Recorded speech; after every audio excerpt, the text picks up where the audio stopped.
7500 കിലോമീറ്ററോളം വരുന്ന ഇന്ത്യൻ തീരദേശത്തിന് അതിന്റെ സുരക്ഷ ഒരുക്കുന്നതാണ് കോസ്റ്റ് ഗാർഡിന്റെ പ്രധാനപ്പെട്ട ചുമതല. കോസ്റ്റ് ഗാർഡ് ഡേ ആണ് ഇന്ന്. അതുകൊണ്ട് തന്നെ ഇതിനകത്ത് ഇന്ന് സ്പെഷ്യൽ ചടങ്ങുകളുണ്ട്. അപ്പം പതാക ഉയർത്തലടക്കമുള്ള ചടങ്ങുകളൊക്കെ നടക്കുന്നുണ്ട്. അതിനുള്ള ഒരുക്കങ്ങളെല്ലാം പൂർത്തിയായിട്ടുണ്ട് എന്ന് മനസ്സിലാക്കാൻ കഴിയുന്നു. അപ്പോൾ നമ്മൾ കോസ്റ്റ് ഗാർഡ് ജെട്ടിക്കകത്തേക്ക് കടന്നിട്ടുണ്ട്. ഇവിടെയാണ് പ്രധാനപ്പെട്ട ഷിപ്പുകളൊക്കെ വന്നിരിക്കുന്നത്. ഇന്നത്തെ ചടങ്ങിന്റെ മുഖ്യ അതിഥി ഇന്നത്തെ കോസ്റ്റ് ഗാർഡ് ഡേ ആണെന്ന് നേരത്തെ പറഞ്ഞു. അപ്പോൾ മുഖ്യ അതിഥി ഗവർണറാണ്.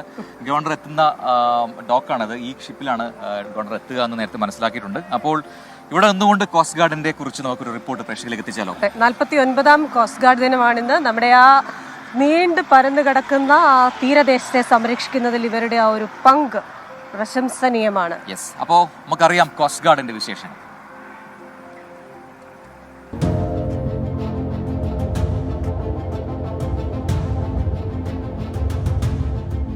അറുപതുകളിൽ കടൽ മാർഗമുള്ള കള്ളക്കടത്ത് ഇന്ത്യയുടെ ആഭ്യന്തര സമ്പദ് വ്യവസ്ഥയ്ക്ക് ഭീഷണിയായ സമയത്താണ് അതിന് തടയിടുന്നതിനായി ഒരു സേന ആവശ്യമാണെന്ന് നാഗ് ചൌധരി കമ്മിറ്റി കണ്ടെത്തുന്നത്.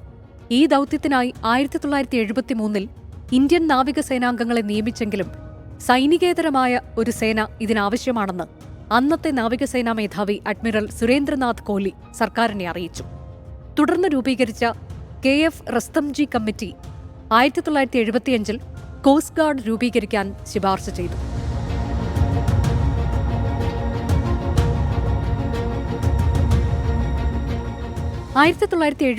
ഫെബ്രുവരി 1 2 ഫ്രിഗേറ്റുകളും 5 പെട്രോൾ ബോട്ടുകളുമായാണ് ഇന്ത്യൻ കോസ്റ്റ് ഗാർഡ് പ്രവർത്തനം തുടങ്ങിയത്.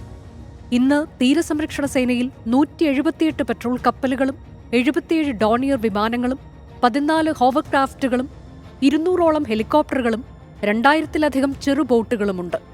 കടൽ മാർഗമുള്ള കള്ളക്കടത്ത് തടയൽ, കടൽ സമ്പത്ത് സംരക്ഷിക്കൽ, മത്സ്യത്തൊഴിലാളികളുടെയും നാവികരുടെയും സംരക്ഷണം, അപകടങ്ങളിലെ രക്ഷാപ്രവർത്തനം തുടങ്ങി നിരവധി ചുമതലകളാണ് കോസ്റ്റ് ഗാർഡിനുള്ളത്. 580 കിലോമീറ്ററിലധികം ദൈർഘ്യമുള്ള കേരളത്തിന്റെ തീരപ്രദേശത്തും കോസ്റ്റ് ഗാർഡ് നിരീക്ഷണം ശക്തമാണ്. Research desk 24.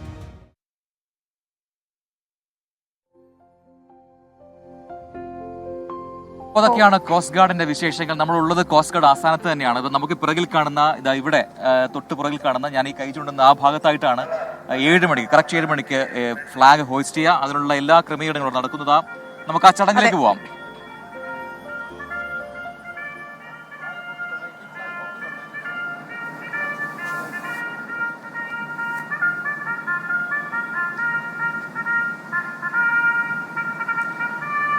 Yes, Indian coast ഗാർഡിന്റെ 49ാം സ്ഥാപക ദിനമാണിന്ന്.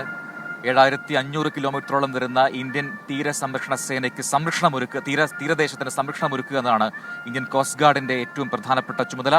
കടൽ മാർഗമുള്ള കള്ളക്കടത്ത് തടയുക, ഒപ്പം മീൻ പിടിക്കാൻ പോകുന്നവർക്ക് സംരക്ഷണം ഉറപ്പാക്കുക, അങ്ങനെ തുടങ്ങി ഒരുപാട് ചുമതലകൾ വഹിക്കുന്ന കോസ്റ്റ് ഗാർഡ് അതിന്റെ ആസ്ഥാന ദിനം ആചരിക്കുകയാണ്. യെസ്, അങ്ങനെ ഫ്ലാഗ് ഹോസ്റ്റ് ചെയ്ത് ചടങ്ങുകൾക്ക് തുടക്കമാവും. അവിടെ ഫ്ലാഗ് ഹോസ്റ്റ് ചെയ്യുന്നു. സമീപത്ത് സൂര്യോദയം കൂടെ കാണുന്നു. അപ്പോൾ സൂര്യോദയം ആർക്കെങ്കിലും ഒന്ന് കാണിച്ചു കൊടുക്കാൻ പറ്റുമെങ്കിൽ നന്നായിരിക്കും. അപ്പോൾ ഇന്ത്യൻ കോസ്റ്റ് ഗാർഡിന്റെ ആസ്ഥാന ദിനത്തിൽ ഇന്ന് ഇവിടെ നിൽക്കുമ്പോൾ ഒരു പ്രത്യേക സുഖമാണ് അല്ലെ? ഇതൊരു വളരെ ബ്യൂട്ടിഫുൾ ആയിട്ടുള്ള ഒരു സീനാണ്. കാരണം തൊട്ടുപിറകിൽ നമുക്ക് കാണാം, സണ്ണിനെ കാണാം, സൂര്യനെ കാണാം. സൂര്യൻ ഇങ്ങനെ ഉദിച്ചു വരികയാണ്. ഇന്ത്യൻ പതാകയും ഇന്ത്യൻ കോസ്റ്റ് ഗാർഡിന്റെ പതാകയും ഒരുമിച്ച് പാറുന്നു. അങ്ങനെ സ്ഥാപക ദിന ആഘോഷങ്ങളിലേക്ക് കടന്നിരിക്കുന്നു. ഇന്ന് മുഖ്യ അതിഥിയായി ഗവർണറാണ് പങ്കെടുക്കുന്നത്. 11 മണിക്കൂറാണ് ചടങ്ങുകളൊക്കെ നടക്കാൻ അറിയാൻ കഴിയുന്നത് ഇവിടുന്ന്. അപ്പോൾ പാറിപ്പറക്കട്ടെ ഭാരത പതാക. ഒപ്പം തന്നെ ആ സൂര്യൻ ഉദിച്ചുയരുന്നത് നമ്മുടെയും ഒരു ഉദയത്തിന്റെ, രാജ്യത്തിന്റെ ഓരോ മേഖലകളിലും ഉദയമുണ്ടാക്കാൻ സഹായിക്കുന്ന ഒരു ബജറ്റിലേക്ക് ഇന്ന് നമുക്ക് പോകാനാവട്ടെ. അപ്പോഴും ബജറ്റ് മറക്കുന്നില്ല? ഇല്ല, ഒരിക്കലും മറക്കില്ല. കാരണം അതുണ്ടെങ്കിലല്ലേ രാജ്യത്തിന് നിലനിൽപ്പുള്ളൂ. തീർച്ചയായിട്ടും. അപ്പോൾ കോസ്റ്റ് ഗാർഡ് ദിനത്തിൽ ഇന്ന് കോസ്റ്റ് ഗാർഡിന്റെ ഈ ആസ്ഥാനത്ത് എത്താൻ പറ്റി. അപ്പോൾ ഇവിടുത്തെ ഈ കാഴ്ചകളൊക്കെ നമ്മളൊന്ന് ആസ്വദിക്കേണ്ടതുണ്ട്. മോർണിംഗ് വാക്കിന്റെ സമയം ഏതാണ്ട് പൂർത്തിയാവുന്നുണ്ട്.